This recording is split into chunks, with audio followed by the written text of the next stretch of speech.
उस दिन मेरी व्यक्तिगत प्रीत नहीं हारी थी। समाज हमेशा जीतता है और उस दिन भी जीत गया। रस्में जीत गई, परंपराएं जीत गई। पर आज जब पीछे देखता हूं तो सोचता हूं कि उस दिन का वो उत्सव मेरी हार का था और उसे मैंने इतना उत्सवी बनाया कि वही हार अनुबंध का आरंभ बन गई।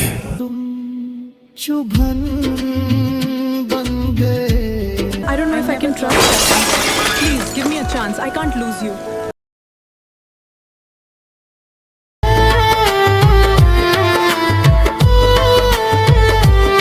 Welcome back to the epilogue. Today we are discussing the threads that connect us. Indeed, and those connections often define our journey forward, wouldn't you agree? नमस्ते साथियों, अनुबंध की इस निरंतर चलती यात्रा में आज फिर हम एक साथ हैं। पिछले कई एपिसोड से आप इस डिजिटल महाकाव्य की गहराई को महसूस कर रहे हैं, लेकिन जो साथी आज हमसे पहली बार जुड़ रहे हैं, उन्हें बता दूं कि हमारे साथ इस मंच पर एक ऐसी शख्सियत मौजूद है जिनकी लेखनी में छंदों का कड़ा अनुशासन है और जिनके विचारों में दर्शन की अथाह गहराई, जो शब्दों से सजीव चित्र उकेरते हैं और अपनी खामोशी से महाकाव्य रचते हैं। आधुनिक युग में शास्त्रीय की मशाल थामे प्रख्यात कवि और विचारक आदरणीय सागर सुमन जी। सागर जी, वैसे तो अनुबंध की इस रूहानी चर्चा में आप हमारे सारथी बने हुए हैं, पर औपचारिक रूप से आज के इस विशेष अंक में आपका पुनः हृदय से स्वागत है।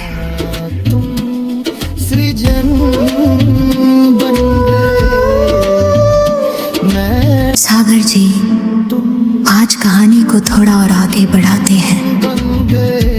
मेरे मन में एक गहरी जिज्ञासा है, जब आप दोनों के बीच इतना अगाध प्रेम था, एक दूसरे के प्रति इतना समर्पण था, तो फिर उसने विवाह का निर्णय क्यों लिया? आखिर ऐसी क्या मजबूरी क्यों?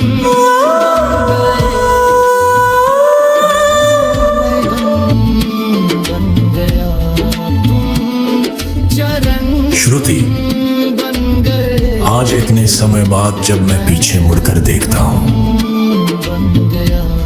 तो जो समझ पाता हूं वो ये कि शायद उसे विवाह का शौक था, और देखा जाए तो एक उम्र में ये होना स्वाभाविक भी था। अब वो विवाह मुझसे तो हो ही नहीं सकता था, क्योंकि हमारे अनुबंध की शर्तें और सामाजिक सीमाएं अलग थीं। लेकिन एक कटु सत्य ये भी है कि लोग अपने शौक पूरे करते ही हैं, चाहे उसकी कीमत कुछ भी हो।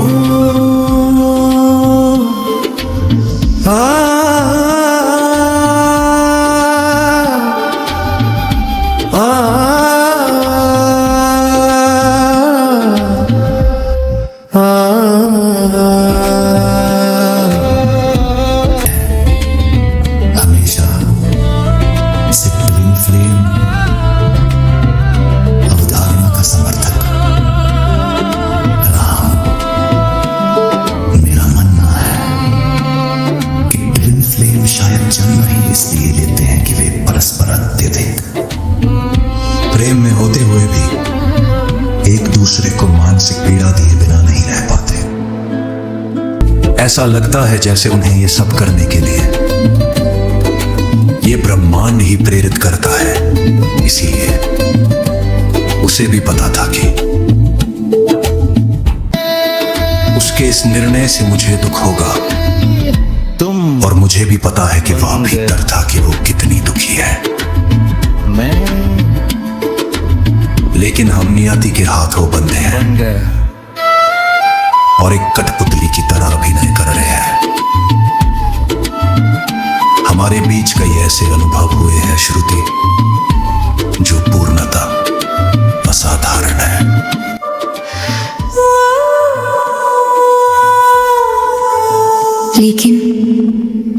जी, हन इन फ्लेम जैसे पवित्र रिश्ते में इतना कष्ट ही क्यों? जो आध्यात्मिक गुरु या रिलेशनशिप कोच है, वे कहते हैं कि ट्विन फ्लेम कोई परफेक्ट मैच नहीं, बल्कि एक परफेक्ट मेरा आध्यात्मिक दर्पण होते हैं। वे आपके सामने इसलिए आते हैं ताकि आपके अहंकार, आपकी कमजोरियों और आपके उन अनसुलझे आघातों को आईना दिखा सके जिन्हें आपने छिपा रखा है। आध्यात्मिक विकास के लिए इस रिश्ते में अस्वीकृति, उपेक्षा और अलगाव का अनुभव अनिवार्य हो जाता है, जो व्यक्ति को आंतरिक रूप से इतना मजबूत बनने पर मजबूर करता है कि वह शून्य में भी संगीत सुन सके। ये संबंध बहुत गहरा और थका देने वाला हो सकता है, पर ये असाधारण है। लेकिन इसका अर्थ ये नहीं कि हर पीड़ा के लिए आपका ट्विन फ्लेम उत्तरदायी होगा। ये किसी को ही अनुभव होते हैं, असाधारण ही होते हैं, ऐसा मेरा मानना है। ये तो बहुत ही आश्चर्यजनक है। मैं इस दर्शन पर आपसे आगे विस्तार से बात करूंगी, पर अभी मुझे वो छंद सुनने हैं जो आपने उस मंडपक की ओर जाते हुए रास्ते भर सोचे थे। तुम नियमित हुए, मैं भी विस्मित हुआ। तुम कुसुम बन गए, मैं प्रतिम बन गया। तुम कुसुम बन गए, मैं प्रतिम बन गया। राह भर सोच कर सोचता चल रहा, इंद्रियों को नयन जल से सिंचित किया।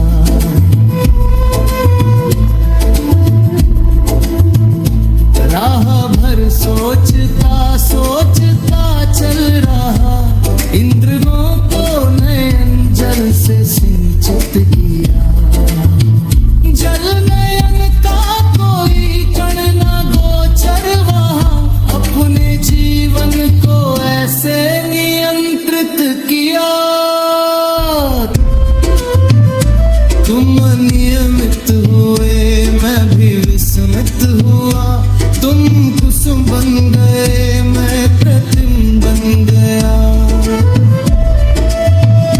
तुम कुसुम बन गए, मैं प्रतिम बन गया। सागर जी, ये कैसा नियंत्रण? क्या आप पत्थर बन गए थे या पत्थर होने का महज नाटक कर रहे थे? तुम समझ पाओ श्रुति, तो इन आंखों ने उस दिन समंदर पिया था, पर पलकें सूखी थी। लोग मुझे देखेंगे तो कहेंगे, देखो सागर कितना कठोर है, कितना पत्थर दिल है। उन्हें क्या पता कि आंखों को न भिगोना मेरा पत्थर दिल होना नहीं, मेरी मजबूरी थी। मैं कोई इतना महान नहीं था कि मुझे रोना ना आए। मैं एक सामान्य इंसान हूं, लेकिन ये शक्ति समय और हालातों में होती है। जो मोम को पत्थर बना देते हैं और पत्थर को मोम, उसके मन में क्या चल रहा था, ये तो उसका वर्षों नहीं बता सकता है। पर एक पंक्ति में कहूं तो वह अपनी पीड़ा के साथ अपने शौक पूरे कर रही थी। इसे आप बचपना कह सकते हैं या भविष्य का ज्ञान। तो क्या आपने पराजय स्वीकार कर ली थी? स्वीकार की नहीं थी श्रुति, स्वीकार करनी पड़ी थी। उस दिन मेरी व्यक्तिगत प्रीत नहीं हारी थी। समाज हमेशा जीतता है और उस दिन भी जीत गया। रस्में जीत गई, परंपराएं जीत गई। पर आज जब पीछे देखता हूं तो तो सोचता हूं कि उस दिन का वो उत्सव मेरी हार का था और उसे मैंने इतना उत्सवी बनाया कि वही हार अनुबंध का आरंभ बन गई।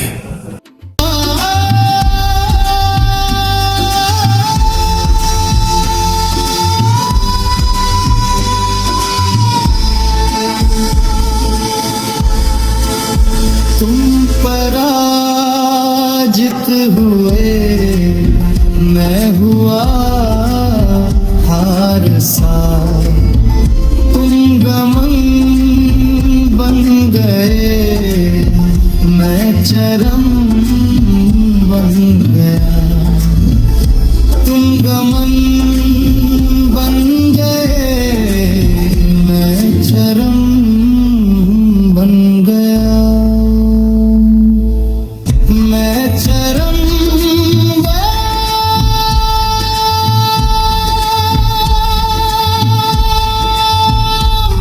गया।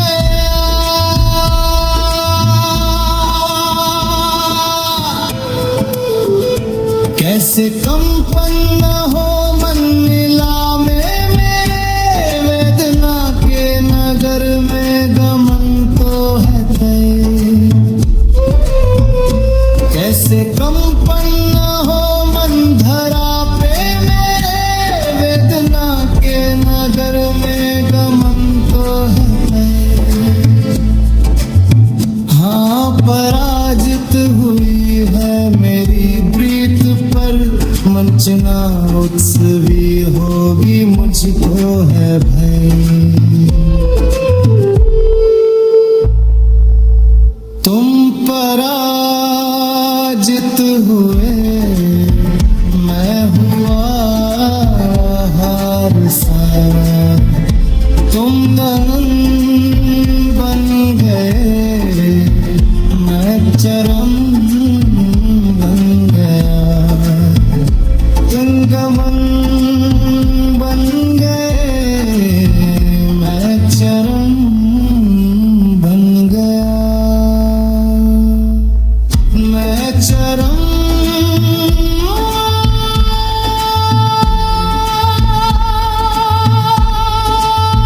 बन गया।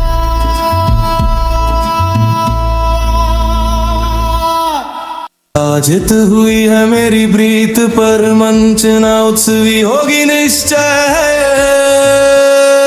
तुम पर उस हार के बाद मेरे पास कुछ नहीं बचा, बस मैं और मेरा वो अंतहीन उत्सवी शून्य। मैं चरम बन गया। श्रुति, साथियों अभी ये कहानी शुरू हुई है। अभी तो सागर जी से बहुत कुछ जानना है जो उनके अंतःकरण में छिपा है, पर समय की अपनी सीमा है। तो आपसे अनुरोध है कि इस कहानी के रोमांचक अंत तक पहुंचने के लिए बने रहिए श्रुति के साथ अनुबंध काव्यलोक में। शुक्रवार को फिर मिलते हैं कि जब सागर जी सौंदर्य गृह अर्थात ब्यूटी पार्लर पहुंचे तो क्या हुआ। अपने कमेंट बॉक्स में कमेंट जरूर कीजिए कि आगे क्या होगा। तब तक के लिए आपसे विदा।